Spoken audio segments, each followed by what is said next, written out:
Berawal dari tanggal 30 September 2019.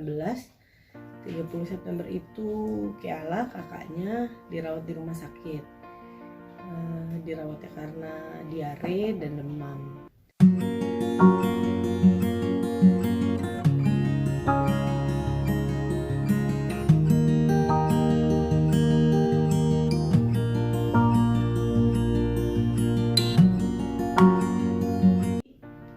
Pulang dari rumah sakit itu tanggal 2 Oktober.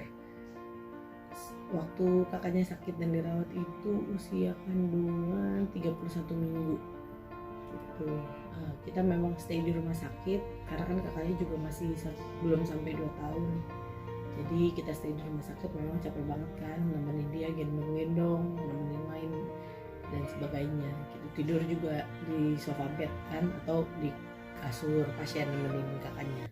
Wih, tutup Dede playgroundnya. Nanti ya. Nino.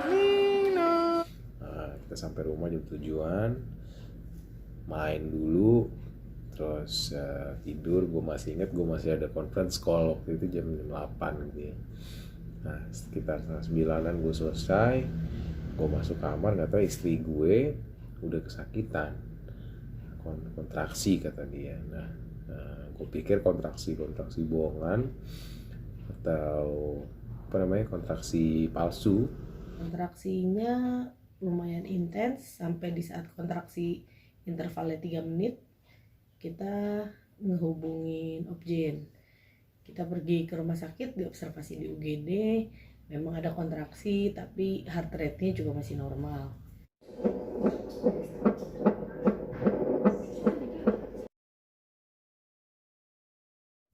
Jadi keputusannya pada waktu itu setelah diobservasi boleh pulang selama tidak ada flag.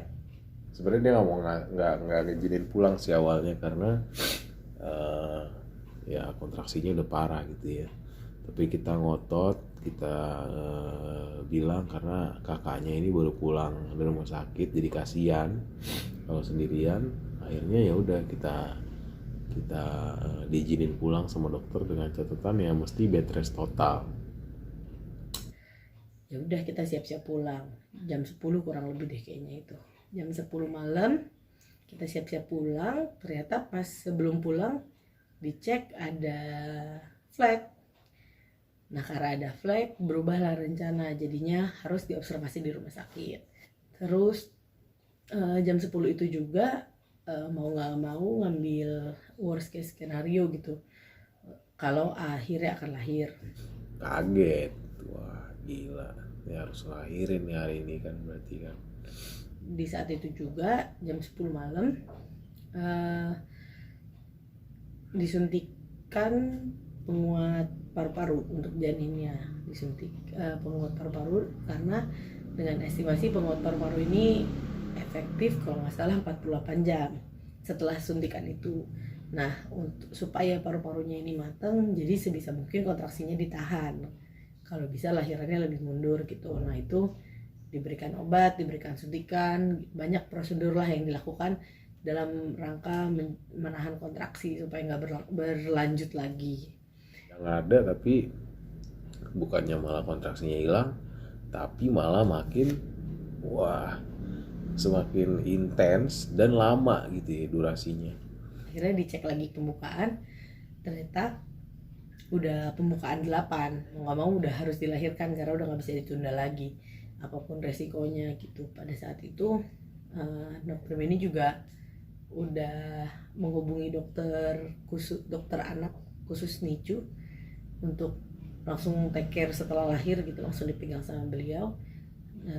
Terus pokoknya banyak lah ya persiapan.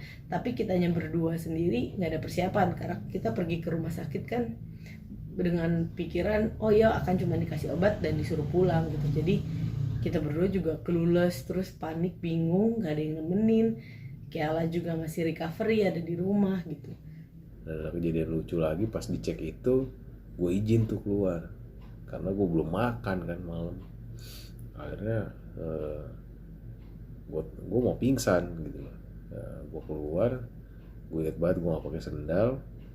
Gue ke depan UGD gitu, gue jalan bolak balik sambil gue pukul pipi gue supaya gue nggak pingsan gitu. Akhirnya gue ambil air, gue cuci muka, gue minum, gue numpang tidur di UGD.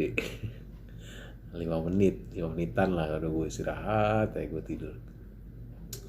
Akhirnya gue udah oke lagi gitu, gue masuk lagi.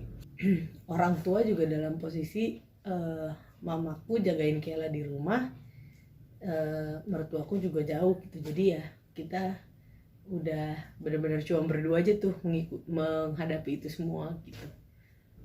Nah apa namanya, pas masuk lagi tuh udah lagi siap-siap tuh. Wah gue panik kayak gue gak pernah. Maksudnya gimana ya, gue cuma pakai celana pendek ke rumah sakit, gak ada persiapan sama sekali, nama aja belum ada gitu loh. Akhirnya kita berdoa, udahlah kita serahin aja sama Tuhan gitu kan. Gimana ya, kayak mimpi gitu, tiba-tiba lahiran. Terus dokter juga kaget karena itu malam juga kan, jadi kita bingung juga mau minta tolong siapa datang untuk temenin gitu. Akhirnya ya berjalan gitu aja terus waktu berjalan, akhirnya masuk ke ruang persalinan. Di situ juga nggak kayak lahiran pertama, karena kan ada perasaan campur aduk yang anak ini bisa hidup nggak, anak ini bisa survive nggak gitu setelah lahir dan lain-lain. Kita udah ikhlas apapun yang terjadi gitu, either anak ini meninggal atau ada kekurangan atau gimana pun, ya udah deh, yang penting selamat dulu, nanti kita usahain lagi gitu setelah dia lahir. Terus udah datang semua nih dokternya, udah prosesnya kita mulai. Prosesnya cepet banget, cepet apa jam 1:06 gue inget lahirnya normal, spontan, berarti 1,7 kilo. Nah ini puji Tuhannya juga nih, karena awalnya itu pas kita USG itu kita cek cuma 1,5 kilo, ternyata pas lahir 1,74. Nah, cuma tetap aja begitu gue ngeliat, waduh kecil banget, kasihan gitu kan. Udah gitu dia biru, dia nggak, nafasnya kurang bagus. Begitu dia lahir, kalau normal itu kan langsung disusuin gitu kan, kalau ini nggak, lahir gue juga nggak bisa gendong, langsung dibawa sama bidan ke ruang observasi. Terus gue ke ruang bayi, gue mau lihat nih anak gue mau minta izin foto gitu kan. Nah terus dokter bilang awalnya nggak boleh karena ini lagi detik-detik krusial gitu kan. Tapi akhirnya dia kasihan kali ngeliat gue kan, akhirnya dia kasih nih dia kasih, udah Pak cepetan karena ini kita mau tindakan gitu. Udah gue foto,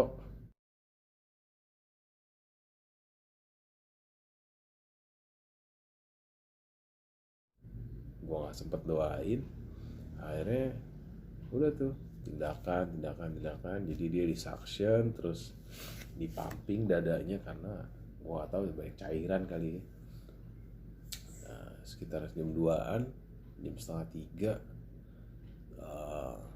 Jadi gini, awalnya tuh gue sendirian gitu, sampai proses ngelahirin tuh gue sendirian.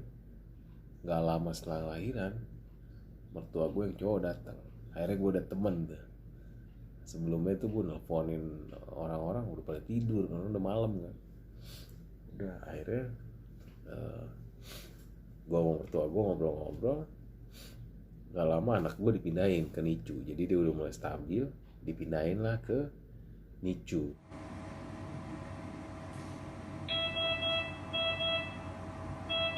NICU buat bayi, ya kan. Udah, mertua gue pulang, akhirnya gue sama sama istri gue itu masuk ke kamar, ke ruang opnam. Udah kita cuma bengong aja, kayak gila, tiba-tiba baru kemarin di rumah sakit yang satu sama anak yang satu, hari ini udah di rumah sakit yang ini sama anak yang kedua gitu. Dia nggak nyangka sih, dan paniknya luar biasa. Satu, kita nggak ada ilmu prematur. Yang kedua, emang kita belum persiapan gitu, nama belum ada. Juga waktu itu Makar masih 7 bulan. Ya persiapannya belum terlalu, maksudnya baju-baju sih udah, cuma nggak bawa juga waktu itu. Akhirnya jam 3 kita masuk kamar, kita sampai pagi tuh nggak tidur, kita pikirin namanya siapa ya, ini kondisinya gimana ya. Ya banyak lah campur aduk di dalam kepala gitu, nggak bisa tidur juga jadinya.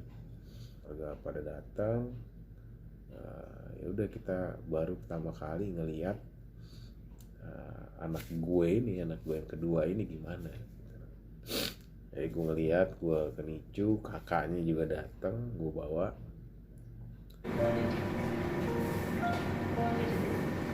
Biar di sini sus, biar dilihat. Oh gimana? Biar ada dia di videonya. Oh, kakak lihat ade ya.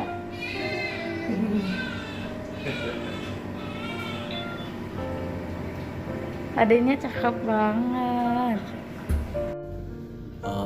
Kita akhirnya kasih nama Kenoa Kalamana. Ini Kenoa itu sebenarnya dari Kanoa, bahasa Hawaii, artinya the free one. Kala itu artinya apa? Everything is possible, there is no limit. Terus mana itu artinya strength from within, gitu. Jadi kekuatan dari dalamnya, kayak mencerminkan dia banget gitu ya.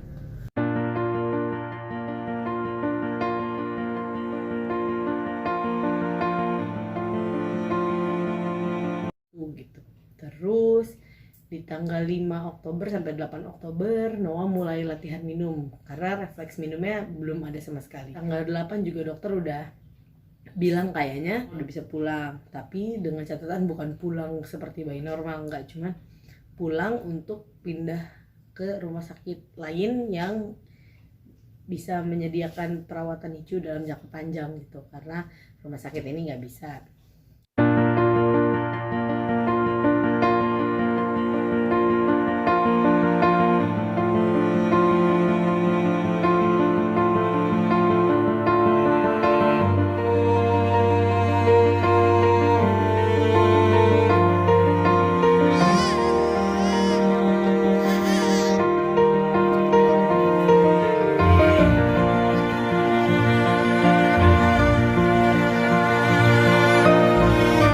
Tanggal 8 Noah boleh pulang, 8 Oktober.